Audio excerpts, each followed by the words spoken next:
Pipe Network presents. On this episode of Season 4, let's talk. I wasn't being the true me. So what I was extroverted and scared. I was extroverted and insecure. I was extroverted, but I was shy. So I if I would to say I was somewhat of a class clown. That's the funny thing. And I would make jokes, and I actually got voted in a school. I think we had about a couple thousand people. I got voted the most comical.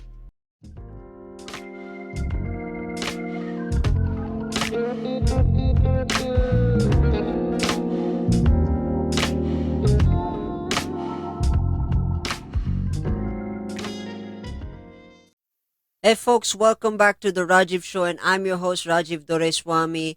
And this show aims to help reach out to those who are currently struggling in life and to remind you that life is indeed beautiful when you're inspired to make it your own.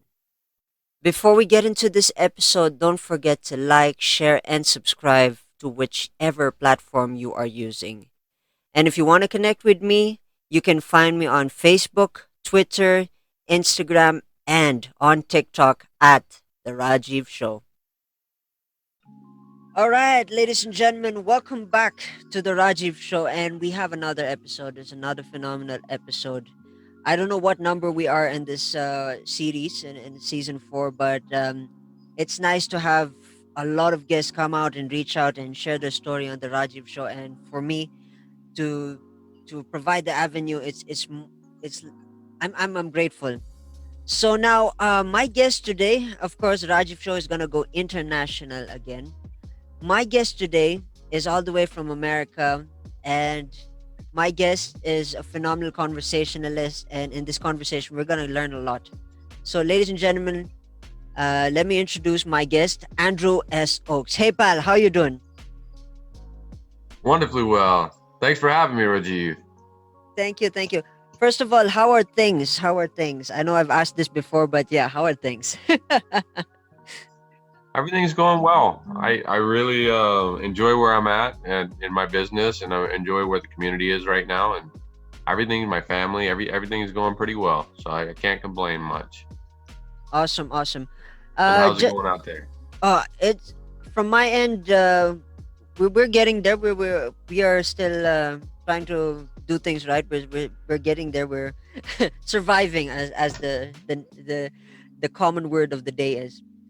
So, could you give a little bit of background about yourself to my audience? Yeah, absolutely. So this whole life of becoming a podcast guest and being in the spotlight where I have 30,000 followers online, all that is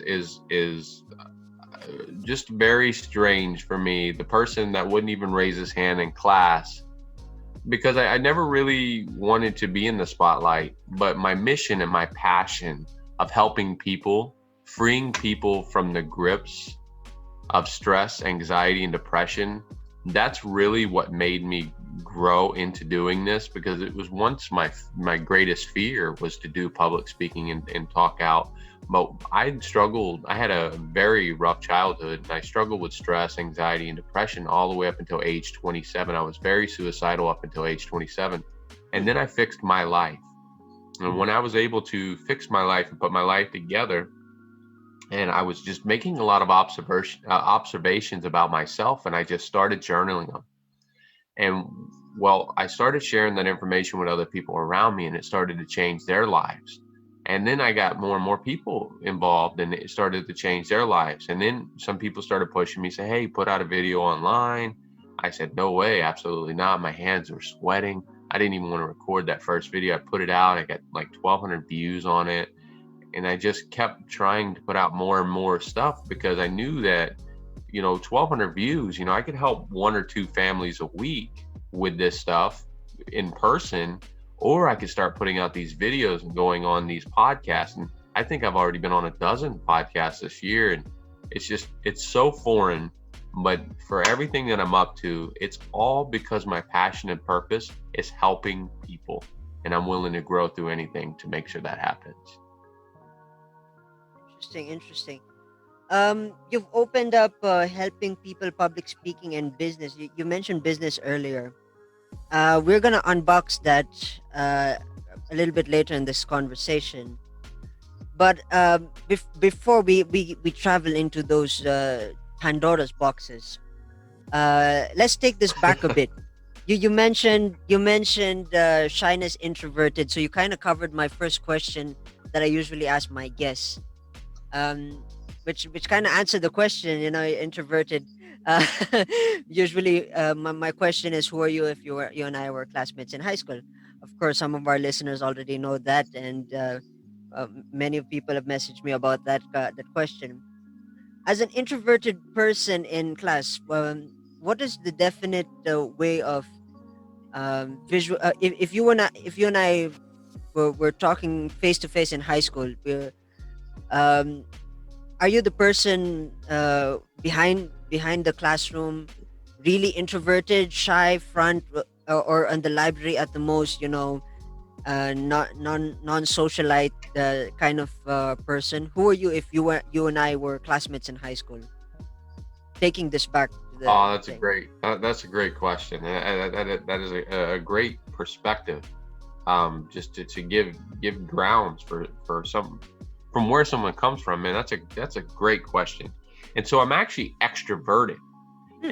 and the fact that I was living almost introverted is just a telltale sign that I wasn't living in my true essence. I wasn't being the true me. So Hmm. what I was extroverted and scared. I was extroverted and insecure. I was extroverted, but I was shy. So I if I would to say, I was somewhat of a class clown. That's the funny thing. Hmm. And I would make jokes, and I actually got voted in a school. I think we had about a couple thousand people. I got voted the most comical. So I was a jokester. I was always joking around. I hung out with everyone, Hmm. every class of people. In fact, my lunches, if I ever got a lunch, most of my lunches I spent in behavior improvement room, Hmm. which I was always because I would get in trouble for different things. But I would, if I got a lunch, I would spend it at multiple different tables. Like I would hang out with the popular kids, I would hang out with the unpopular kids. I just had many different friends, and I would just float along and make a couple of jokes at this table, make a couple of jokes at that table. Hmm. And the reason why I was often in trouble is because I was very misguided. But I worked a lot in school. I Hmm. had two or three jobs at a time, from all the way from eighth grade up until to now. I mean, it's just who I am. It's in my blood. I've been working pretty much ever since I was 8 years old. Me and my brother would mow grass um, around the neighborhood and make money. I would buy candy, and then I would take it to school and sell it. So I've always kind of been working and trying to get ahead in life. Hmm. But I I would be a good friend. I would have been, me and you would have conversations on, it would either be one of two things. If Hmm. we and you were connected as real friends, we Hmm. would have very deep conversations about philosophy, about life itself. It wouldn't be trivial with me. A fun fact about me is, in America here, a lot Hmm. of people like the modern Marvel comics, and they like a lot of fiction. Yeah. I can't watch fiction. I never watched a single modern Marvel. I don't watch any fiction. Even growing up as a child, I didn't watch any fiction. I would watch How's It Made, or I would watch learning educational shows, National Geographic, things like that. So it always had to be educational or informational with me. So when it comes to true deep friendships, Hmm. my conversations would have been on deep level, philosophy level, on education, informational level. But when it came to me, say, crowd surfing at lunchtime, Hmm. who would be the guy that showed up would be, if I showed up at your table and we were kind of friends like that, I would crack a couple of jokes, I would be real funny, and then I would move along to the next table. Interesting. That's really interesting. I love it. I love it. I mean, somehow. the way I understand it, your definition of I don't know what the umbrella word of introvertedness and extrovertedness is. It's more like you're somewhere in the middle, it's a ambivert kind of vibe or something. Uh, the way I see it, Chameleon. yeah, yeah, something like, yeah. Chameleon is another word of it, but yeah, ambivertedness, as I think the word. Often I interject certain words like, "Are you even inverted?" at some point, but yeah. uh, but that's really fascinating. I mean, I didn't really expect that right off the bat. Extroverted, as it's really fascinating. You opened up the conversation to philosophy, and I think in my experience of having a good conversation, a solid good conversation, philosophy is history. I mean, for me personally, I'm a history buff. I love history.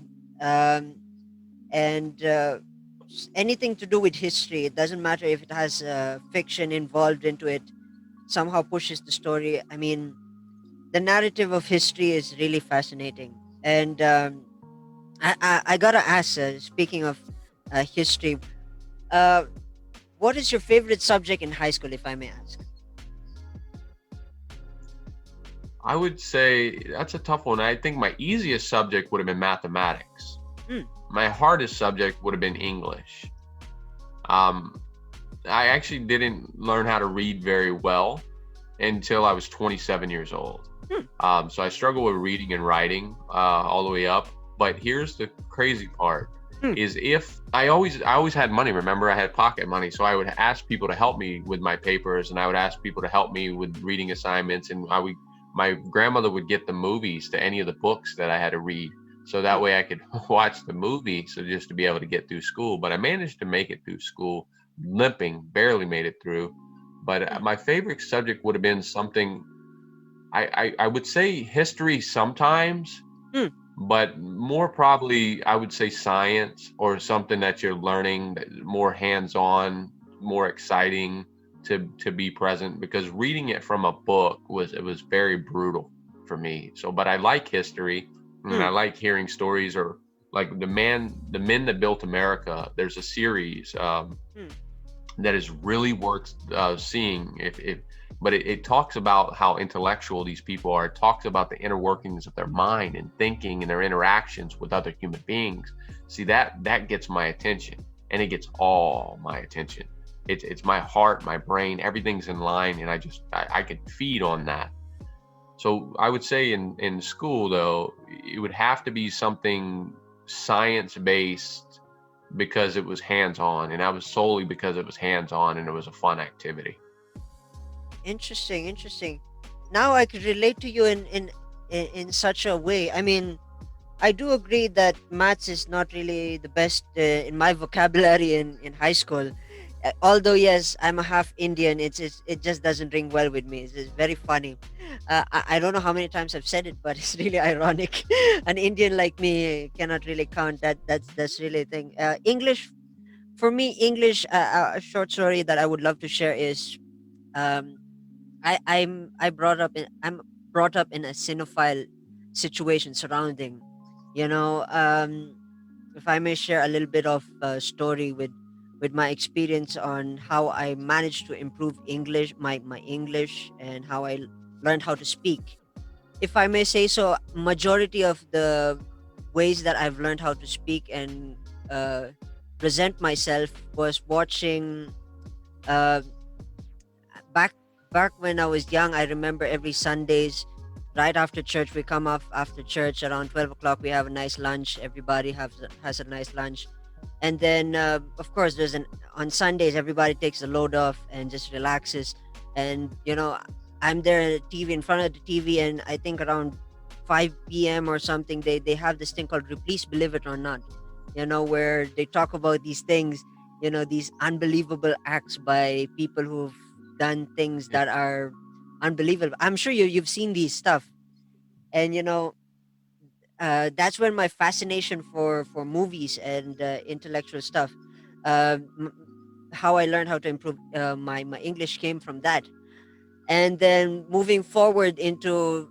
majority of the chunk of movies and TV shows that help me push out my confidence is that I've been watching a lot of American movies about um, the one that's resonating much with me, and I think I've mentioned this in I don't know if I mentioned this in a couple of podcast collaborations, is that my favorite of all is The Godfather, the one and two and three, of course, where I had to watch that 5 times. It was the only movie I think in my recollection that I had to watch it more and more in order to understand how people think and how people, although yes, I do understand you're not a fiction person, but yeah, the way the structure of the storytelling and the narrative, and I'm sure. Any thoughts on Godfather? Have you seen the movie, by the way? So that's one of the most popular American films, and I've never seen it. That's the Yeah. funny thing, is half the films that all Americans have ever seen, I haven't seen them.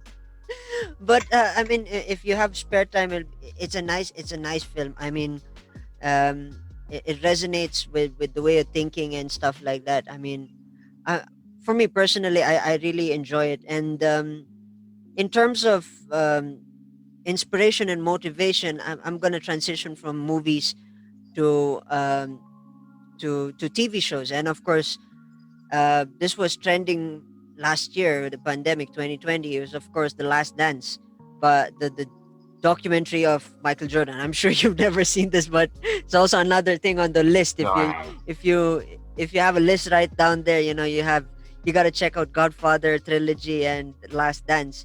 I think The Last Dance is a 10-part season where uh, there's a documentation of Michael Jordan and his fire and his obsession of winning 6 championships, and what drove him to be the best in the basketball world. And the latest ones that I've also seen in terms of inspiration, motivation is also the biography of Tiger Woods. Um, this is also this was recommended by Valuetainment, Sir Patrick Bet David, and um, all these stuff, all of this stuff coming to it, the inspiration, the motivation, the confidence. Oh yeah, I forgot to mention confidence. My confidence came from watching improv shows.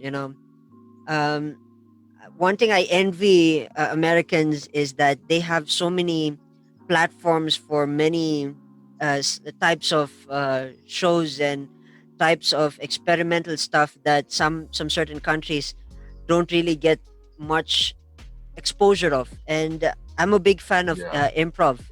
I heard improv is one of the greatest forms of self self it's part of that hierarchy, Maslow's hierarchy, self actualization or self realization, and being present in the moment and coming up with certain weird characters, weird ideas on the spot. And my favorite of all improv is the show Whose Line Is It Anyway, which of course is yeah, another recommendation. I'm sure you've seen it. I hope you've seen it. uh, yep. That's one I used to watch. yeah. That's actually a show I used to watch when I watched TV. Yeah. Whose line is it anyway? My favorite Wayne Brady of all times. I mean, that's where I got the confidence of um, expressing my thoughts, expressing my feelings, the things that I want, and I love it. I mean, those are the things that I want to share, and to connect that off with public speaking, because that was one of the boxes, one of the Pandora's boxes that we got to open. Now, from my standpoint of learning confidence, building confidence, I gotta ask you, what was the transitional point from you going from very you mentioned extroverted yet introverted character or personality, transitioning to the shy type and entering into public speaking? What was the transitional? Do you have a story there that may inspire us?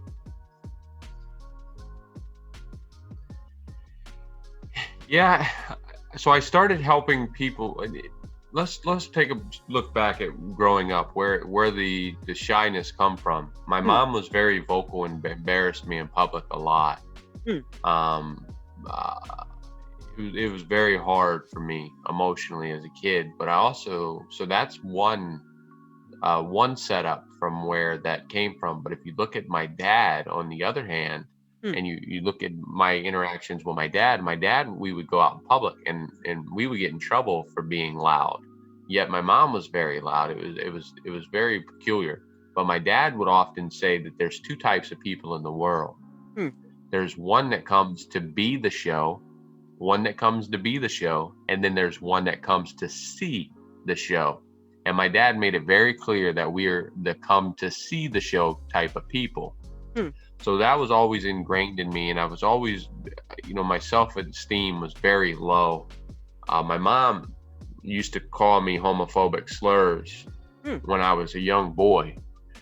She was very abusive, and I was maybe 5 years old, and I liked jazz music, and I liked this group called Boys to Men, and I liked this lady named Whitney Houston and this lady named Mariah Carey, and they had these love ballads, and I just liked the saxophone, Michael Bolton, Kenny G, and it just was wonderful music to me. And my mom, music lit me up ever since I was a baby.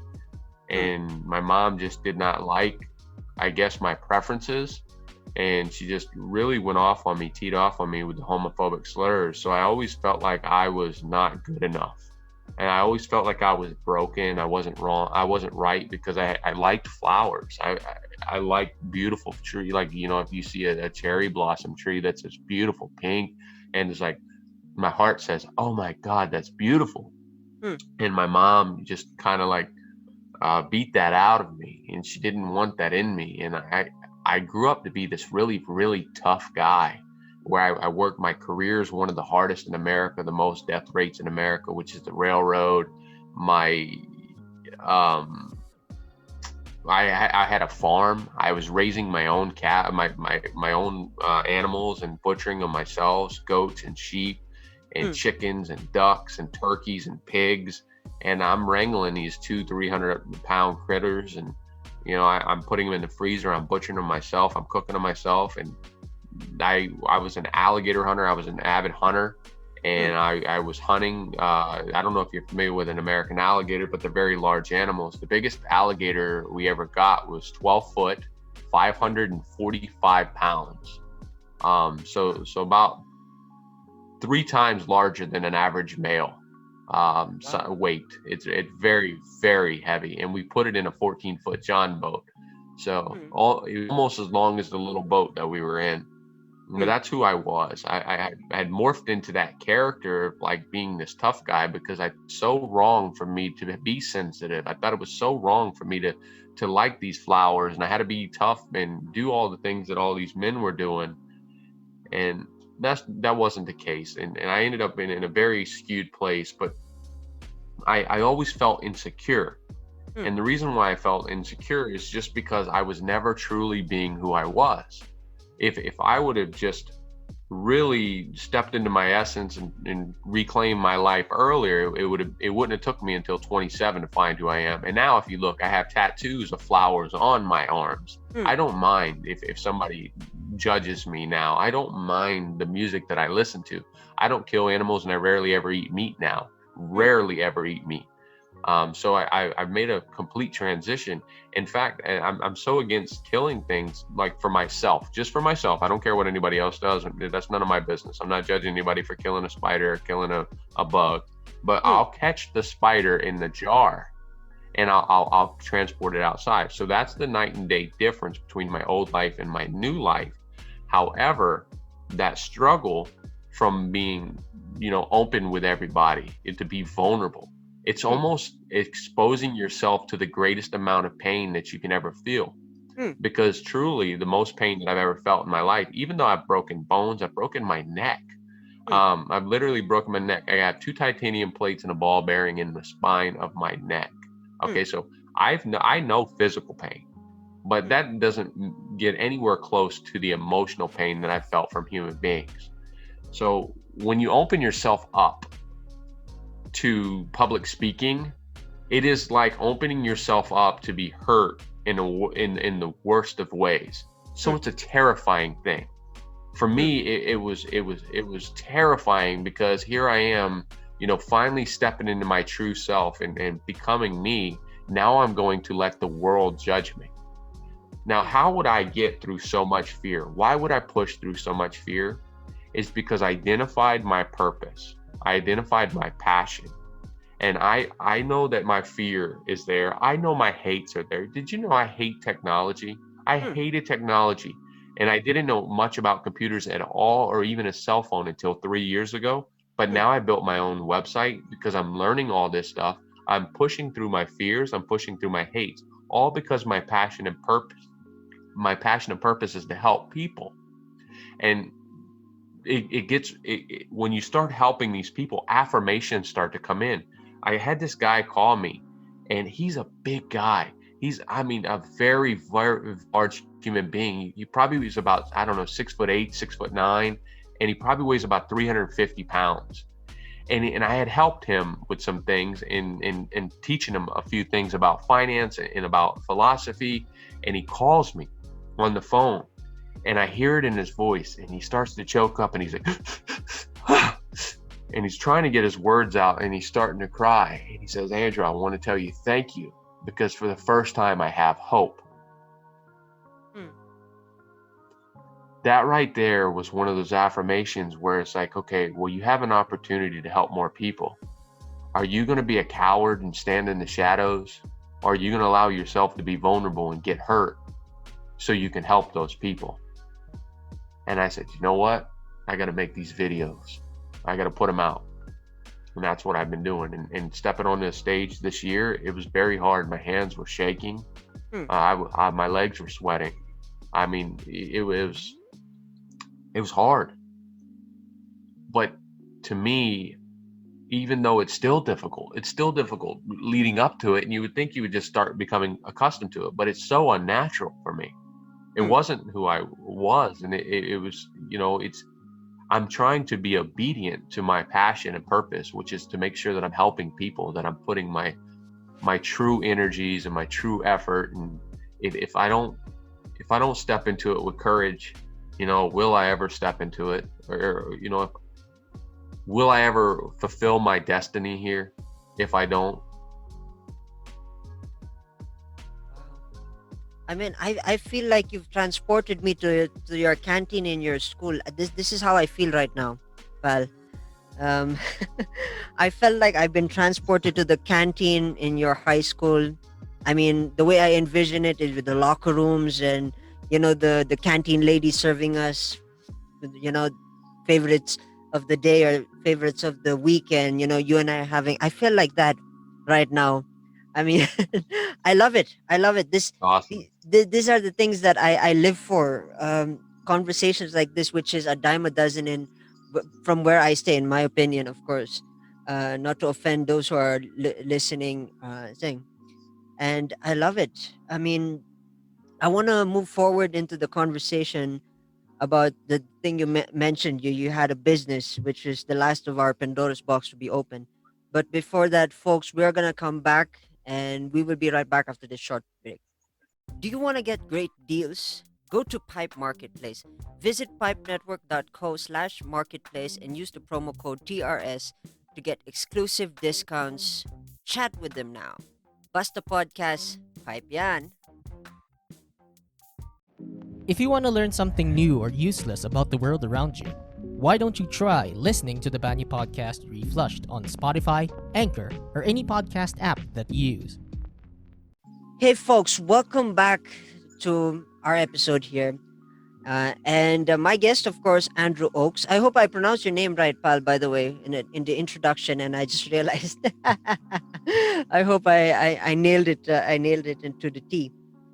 So earlier on, the first half of our conversation, we were talking about, of course, and my guest's. I was trying to go with your first name, but my guest's experience in high school, his life, and the turning point of public speaking, and of course, a lot of stuff.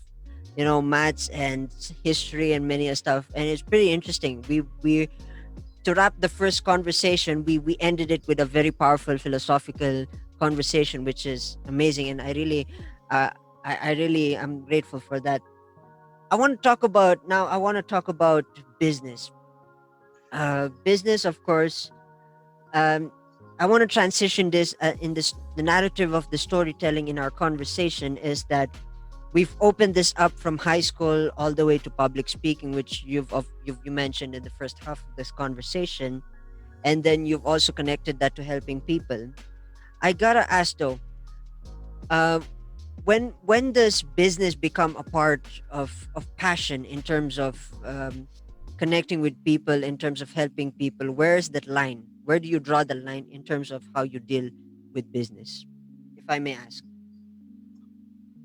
So that's still a tough one that I'm learning now. Let me tell you how I actually got into like figuring out that this could be a business. So I've done many. I've always been a career man. I've always worked many jobs, but I've also had side hustles where I would mow grass or pressure wash houses, different things like that, or buy cars and clean them up and fix them up and then sell them. That we call that flipping. Hmm. So I've always been in that kind of stuff. But what happened with the business that I have now, which is Stress Relief Headquarters, Hmm. is I didn't realize that coaching was an actual career. Hmm. I was just helping the friends. Like I told you, I was helping the friends around me, and I was helping a lot of them with finances because I read a financial book and it taught me about finances. In America here, they didn't teach us about finances in school. Hmm. So a lot of us, we have a lack of financial education. So what happened is I was helping these people, and one of the people that I was helping, one of the guys that I was helping from work, he ended up telling two other guys that the stuff that I was teaching didn't work. And it really made me mad inside because I helped him sit down and write out a budget for his finances, and he realized that he had a little extra money.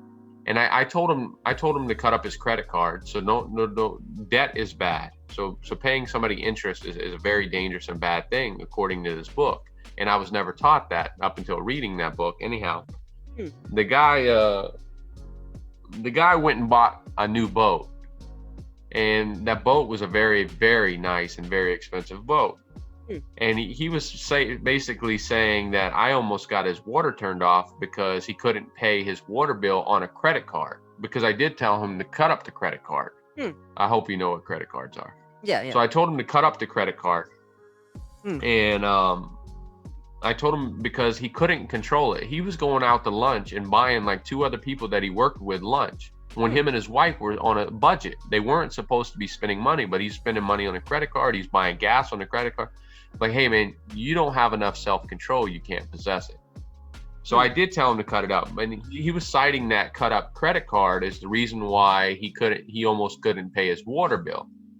And a water bill is pretty low, maybe like $50, which is low in America. So the average rate of pay would probably be about $25 an hour. So about 2 hours worth of pay is what a monthly water bill would be. Okay. So you think about that, and he's saying that his water bill his own water almost got turned off because he couldn't pay the bill because of the credit card. And he told two other guys that I also had helped that the stuff that I'm teaching doesn't work. Well, it made me mad because I didn't tell that guy to go buy that new boat. Okay. He's seen extra money and he went and bought a new boat, and he bought it with debt. So he has a big old boat payment, maybe like $700 a month or so. I don't know what it was because he never told me. I don't speak to the guy.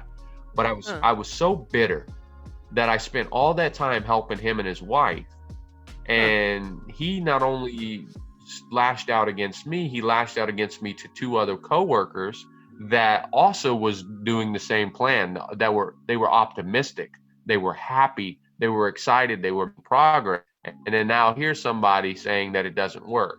So it's like all that time I worked with all three of these individuals is up in the air. It's almost going to erode away. And I was really hurting inside. And I went to Google and how can I help my friends better? That's how I was going to get over this. I said, I can't change them, but I can change myself. So I typed in what can I do better, and there was this thing called John Maxwell coaching.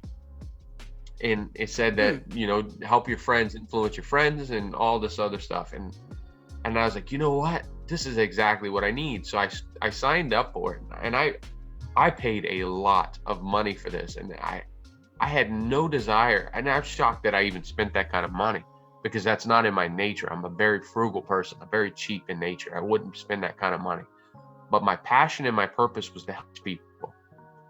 So I said, Andrew, do you care about them or not? That was the question I posed to myself. And I said, I do. All right, so go. So I signed up for this training. I started doing the training, and I go down there, and it's for the certification, it's 3 days, and it's a couple states away from me. So I go down there, and I'm staying in a hotel room, and I'm watching the seminar, and this is when it finally clicks that, holy smokes, this is a business. I could actually do this as a business. I can help even more people, because if I didn't have to spend 60 hours, 40 to 50, 60 hours a week working at another job, eventually I'll be able to help people full time. I can spend 50, 60, 70, 80 hours a week helping people if I could get paid for this. And that's when I started to make that transition. Like, okay, I want to start helping people. And then, but you'll see a lot of the work that I still do today is free. I want to make sure that I'm helping free. But I also get executive clients. I get people that call me, the most random people, like I don't even know how they get my number sometimes. But they say, hey, you coach so-and-so, or they're like, hey, I heard that you're a good coach for stress management, for financial, whatever it is. And they will call me. So in the beginning, when I started doing coaching, it was financial, because that was the book that I learned. But eventually I learned that financial is just one part of the stress that everybody handles or everybody deals with. So I learned many different parts. And also remember, I had stress, anxiety, and depression all the way up until age 27. So I went back to my notes and I was like, finances is only part of the stress. Why don't I teach people how to tackle their stress in a whole? Why don't I help people why don't I help free people from stress and anxiety and depression? So that's when I started to switch that angle. And I still teach some finance when I'm dealing with a client, but that's only if that client needs it. So we have multiple different quadrants of our life that are causing us to be happy or sad. So you might have, say, people look at financial and they blame all their stress on financial, or maybe they blame all their stress on work, or maybe they blame all their stress on their spouse or their household. But we have many different other places that we can be happy or stressed out in. Well, like, what's your vacation look like? Are you taking time to vacation? Are you taking time to travel, to leisure, to go to parks and spend time with nature? So that's another area of life. But there's multiple different areas of life that we look at and develop and diagnose where the discomforts are. And then once you can start removing those discomforts, that's when stress goes away and relief and also happiness return. Interesting. It's really, really interesting way of seeing it. My way of understanding this is in the terms of business. Um, for me, before I continue this conversation, I would love to hear the recommendation of the books that you mentioned. Maxwell. I think I've heard of Maxwell. It's just that I didn't have the opportunity. Could you recommend? We're gonna put the books, the show notes on the books down here, on the show notes here in our description. Could you recommend some of the books that you've mentioned you read as a form of recommendation to, of course, our listeners? Yeah, absolutely. Some of the greatest books for finance, one of the greatest books, very first book I ever read in my life at age 27. Remember, I struggled with reading, but the very first book I read in my entire life was The Total Money Makeover by Dave Ramsey. Okay. It's a very, very good book. It talks about avoiding debt. It talks about the basics. Another one that would be on the financial realm that I read very close to that was called The Richest Man in Babylon. This one would be probably better suited for your audience out there in the Philippines, because it doesn't have as much of the American financial system written in it. But it gives you the basics, the philosophy basics. It's called The Richest Man in Babylon. It's by George Clason. Fantastic book. Hmm. And then there's another one. It's called Think and Grow Rich by Napoleon Hill. Now, this one's not only about money. This one is talking about rich in all the quadrants of your life, because you can be rich in many different places. It doesn't take money to be rich, because you might have the richest friendships in the world. You might have the richest ideology or thoughts in the world.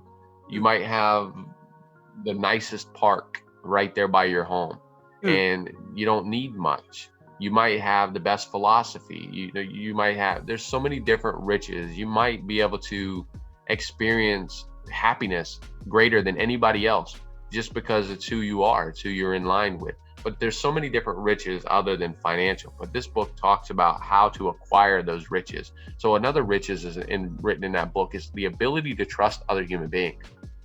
Hmm. So nobody would think about that as being rich. That's a wonderful rich. Is just to be able to trust people, to have people that you can trust in your life. That's amazing. That's fantastic.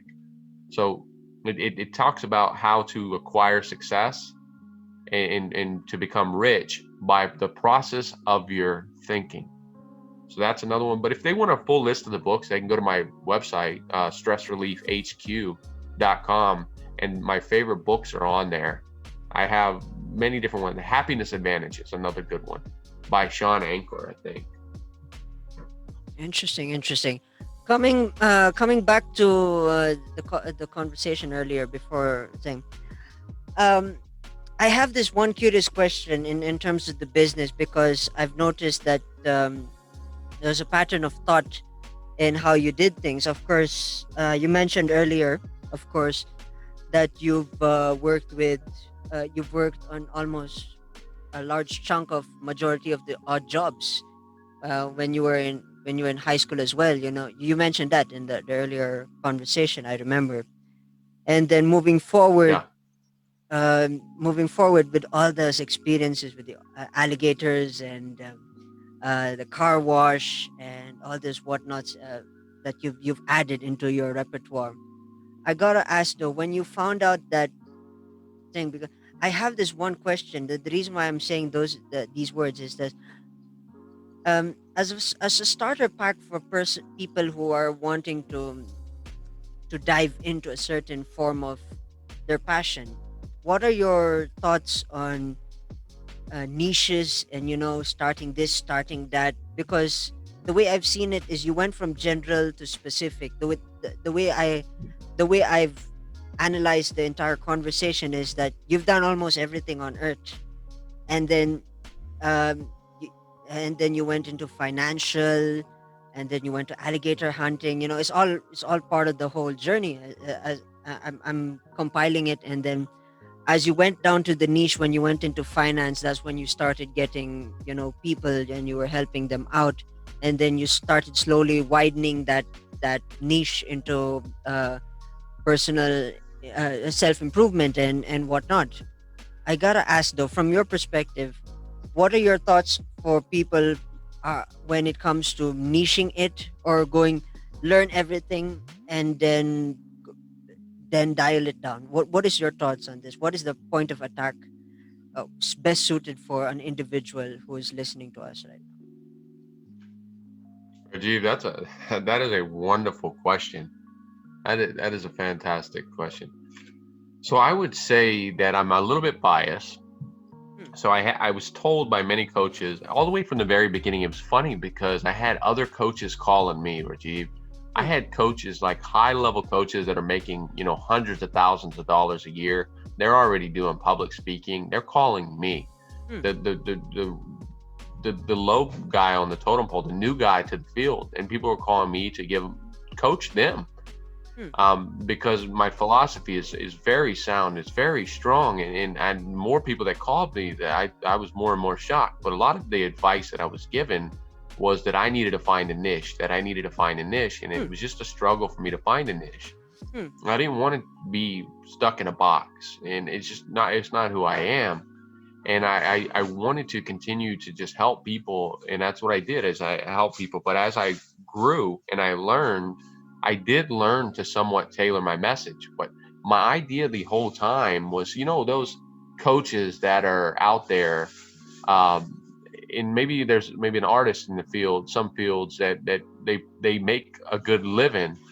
They have a small, I compare it to having a small garden plot outside your yard, just outside your house there. Maybe you have this 100-meter garden, Hmm. and you're planting in that 100-meter garden. Well, that's kind of like niching down, right? So if you niche down even further, maybe you only have a 10-meter garden. Hmm. And sure, you can make a life out of it, you can make a living out of it, but see, that's about making a living. I could go ahead and make a whole bunch of money and niche down, but that wasn't who I was. That's not what I was about. And I've helped thousands of, I mean, maybe even 10,000. I have 30,000 followers online, but in person, kind of like direct contact, I don't know, thousands of people I've helped, and over the last 7 years. And I never charged most of those people. 999% of them, 99.9% of them, I've never charged a dime. And it's because I care about people. So my goal was to always be helping these people. So everybody with the idea that you need to niche down to make finance, that's fine. To make an income, that's fine. That's fine for them. But I felt like my passion and my purpose was much bigger. So what I relate it to is, I'm not planting a garden, I'm planting a forest. I'm planting a forest that's going to go nationwide. I'm going to plant a forest that's going to be across the globe, because there's people in, say, the Philippines. They're stressed out. They're hurting. They need help. They need information. They need guidance. They need love. They need support. So I want to be that guy that plants a forest.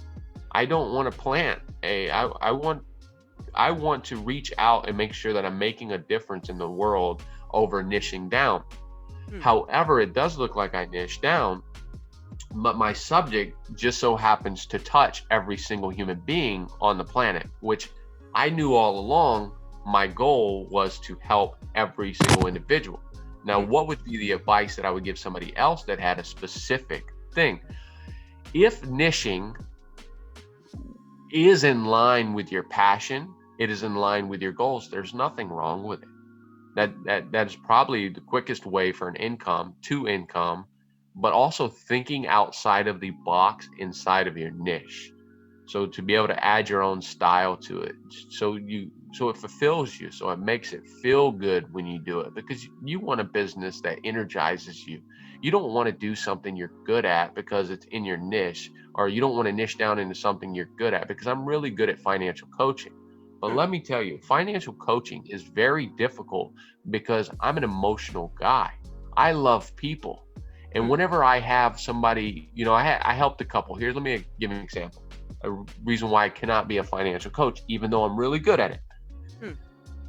I had a couple I was working with, and the guy was totally on board. The woman was saying she was on board. She started to get on board, but then she got angry at the husband. When she got angry at the husband, she went out and bought like $2,000 worth of clothes, like a $1,200 pair of boots, like purses, all kind of stuff on a credit card. Well, when she did that to him, it hurt me, because like, oh my God, why would somebody do that? They had a promise to each other, and it just kind of like broke my heart, right? So I know that I don't have the emotional intelligence to do that job. So I'm really good at it, but that job was very draining for me. So laying in bed that night after getting that phone call with him, very upset and feeling abused by his wife, I felt that pain for him. And I'm like laying in my bed, and I'm like, okay, I can't do this like that, because it's eroding at my own life. So if a niche or something you're good at is in that niche, but it doesn't make you feel good, I wouldn't do it. However, if it does make you feel good, and you just spent 12, 16 hours doing what it is that you love, and it is in your niche, go for it. Pursue it with all of your heart, with all of your soul, and know that it's right. But if you don't feel right niching, then maybe you're not supposed to niche. Maybe you're supposed to continue your education and help while you can. So just help the people that are around and continuously pursue your dream, pursue your target, your goals. Have it identified. Know what it looks like. What are you driving in your dream? What would you have to learn to become the person who owns the house in your dream? What would you have to learn to be able to handle finances the way that the person in your dream life would have to, the you that would be in your dream life? How would you have to learn to manage relationships? If you have anything that you have to learn to get you closer to the dream, go grab that material and go back and start reading it. And then whenever you're hearing, this is a good thing about knowing your dream in the greatest detail. So if you know your dream in the greatest detail, whenever you hear advice, you can automatically tell if it's good advice or bad advice. So if I'm telling you something about life or philosophy, what you do is you go back and look at your dream and you ask yourself, does this get me closer to my dream? And if it does get you closer to your dream, then it's good advice for you. And if it does not get you closer to your dream, then it's bad advice from you. And then the other part about accepting advice is you just ask yourself, does it pass your moral code? Does it pass your moral code? And if you question your moral code, think about this. My moral code asks this question, or well, my life desire would be this: to go through my life without ever creating a victim that includes self. So never create a victim that includes yourself. So try to avoid hurting anybody. So if it doesn't hurt anybody, it passes your moral codes and it gets you closer to your dreams. That's good advice. So if you're going to niche down, ask yourself, is that part of your dream? Is that the dream that you've identified? If you're not ready to niche down and you're not trying to go into something that you hate or you haven't quite found what you love that energizes you yet, continue to take on new experiences that get you closer to your dream. If you haven't fully identified the dream, try new stuff. You say, maybe I would like welding. Maybe I would like sewing. Go take a sewing class. Go take a welding class. Go take a woodworking class. Go take a knitting class. Go take a pottery class.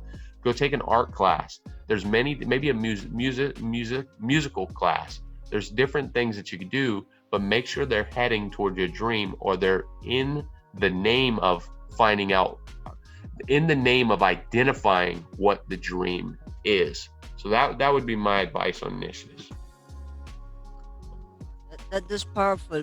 Of course, I want to share my thoughts on how I heard it, because the reason why I'm asking that question, and I've always been wanting to ask that question, is um it's for me in my head, it's very hard coming from my perspective. I want to share my story as well here. Is that of course my knowledge of um doing things that I do now with the podcasting is that my direction in life has changed. I've taken a drastic turn from saying from arts and music. Of course, I made a deal with myself the moment I hit the graduation pole, even though I didn't attend my graduation, was that once I was done with music, we graduated from music, I didn't really want to touch it. But my main intention there was really that. And, I never really touched music. I do listen to music on the back end, but my main goal now is to somehow figure out where I can niche down certain things. It's very hard because there's so many opinions here, and especially when you Google things nowadays, which is you've mentioned, it's a thing. It's a trend of how to ask for a better life. Is mostly you just Google it. Is that is that the obvious answer and the most generic answer that people will give you, especially Google will give you, is to niche it down, and it's very hard. Is For me, it takes me days to just figure out the things that I want, and it's very hard. So when I started this podcasting journey, and I never even expected I'd have guests on my show, and take the show to levels that I've never achieved, and of course, crossing the threshold of 50 plus episodes is far beyond my belief, and you know, and yeah, I mean, it's a journey. The way I describe how I heard this conversation is that this journey has a red dot in the middle. All you have to do is run towards it as it becomes bigger and becomes clearer. So the more you clear the fog in order to head to where you want to go, you just need to keep going, if you can't find that laser that's pointing towards your direction, you have to make your own laser. That's how I see it. According to, I hope I got the transcription right from my perspective of understanding you and how you've said your your piece. Yeah, I like the idea about the laser to have the target.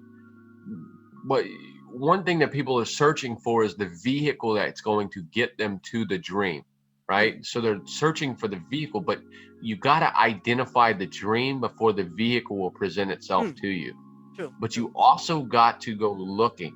You cannot sit idle on your hands. You have to continuously. Yes, I know most people work 40, 60 hours a week and they have a job, Mm, but what we have to do is find that extra time to be growing ourselves into what our, sometimes we're in a growing season, right? The yeah. reason why our dream hasn't grown up or showed up, or our opportunity hasn't showed up yet, is Mm, because we still need to grow. So you don't go into the gym the very first week and start lifting 225 pounds. yeah. You know, you gotta, or I don't know how many kilograms that would be. I think y'all use metric system there. We use And pounds. then so okay, you do use pounds. That's fantastic. It makes my life easy. So you you don't go in there and lift 250 pounds and then you're ready to go play professional football, right? Mm, You yeah. take, it takes time. It take, you go to the gym and then eventually you get the tryouts for the football team. Mm, So eventually your opportunity is going to come, but you got to remember you're in the weight room.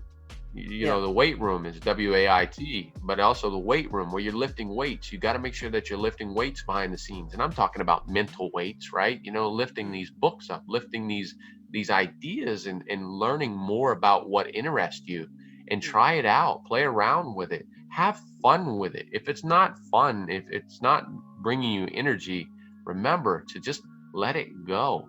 And even if you spent a lot of time on it and you're like, oh, well, I have to do this because I've spent so much time on it. If it's not bringing you happiness and joy, maybe it's not for you and it's okay to start over. Look mm. yourself in the mirror and say, it's okay. It's okay. And I re identify the dream and start to search for the new vehicle that's going to get you closer to it. Powerful, powerful. I love this conversation. I mean, this is one of the loveliest conversations where I get to sit down and just unwind. Basically, the recording, folks, for those who are tuning in, the recording of this conversation is right around 10 p.m., 10:30 around my time, and we were just unwinding from a crazy week. From my side, of course. And this is what a way to end the week off. And this is a Friday, guys. You know, TGIF, all the stuff. And I'm glad to have actually caught this conversation with you because this is more um this is more, sorry for putting food metaphors, because food is the only thing that I could make this conversation more interesting, more spicy, you know, as I mean. Is that this conversation is like an American grilled steak, an American high class grilled steak, you know, with the finest wood that was kept in, and then the grilled steak. I know it, it my mind is thinking about the American steak with the T-bone and all these good stuff, you know. So that's how this That's conversation fun. is for me, and these things are like pieces of gold for me. So I really I admire the conversation. I hopefully I get to have more conversations like this with you off camera, and you know, get to have another conversation with you somehow, in the upcoming season. I hope so. So of course, we've uncovered a lot in this conversation. I mean, it has been interesting beyond measures. Of course, my listeners would love to connect with you, pal. How would they find you on social media, pal? If my folks want to find you on, you know, on anywhere on the internet. Okay. So most of my branding is now Stress Relief Headquarters. Stress Relief HQ would be my website. Stress Relief HQ also is my Facebook group. And then you can find me on my personal page. I still have some room there on Facebook, which is Andrew S. Oaks. And then it would be the same for LinkedIn if you want to link up with me on LinkedIn. And then when you do link up with me, feel free to ask questions. If you have stress in your life or you have issues, remember I like to help people. So this helps me get my message out there. This helps me really fulfill my destiny, is to be able to help people. So if you do have a question, you're wondering, hey, can I ask this guy this question? Is he going to charge me or something like that? Don't worry about that. I'm not looking to earn income as much as I am to earn a better world. I want to make the world better. So you're not bothering me or bugging me by asking a question. So if you do end up with a question, feel free to ask it even on Facebook Messenger or something like that, and I'll get to it at some point. I won't promise it'll be right away because we're getting a little busy these days, but I'll get to it and I'll make sure that I answer your questions to the best of my abilities. And I'm also on TikTok at Stress Relief HQ. Awesome, awesome. Um, I I don't know how to end this conversation because I feel like after the end of this recording, we're gonna still unwind and we're gonna talk a lot more. But I want to say thank you for spending some time here in the Rajiv Show. Thank you so much for dropping by. And as I mentioned earlier, I hope you drop by in upcoming seasons whenever I decide to make another season. Thank you so much for being a part of the Rajiv Show, pal. I'm a huge supporter. I want to send my love and my love to you and your program and everything that you're doing. I mean, everything is gold in what you do, and more power to you, pal. I appreciate you for having me, and I appreciate what you're doing. You're making a difference in the world too. I appreciate that very much, brother. So, folks, for those who are tuning in, I hope you picked up a lot in this conversation. And like I said, it's been a blast doing these types of conversations. And of course, we're still near our goal mark. I'm not gonna unveil the goal mark yet, but I'm grateful for those who have been tuning in, supporting the Rajiv Show. Thank you so much for tuning in. And with that in mind, cheers, folks. I will see you in the next episode.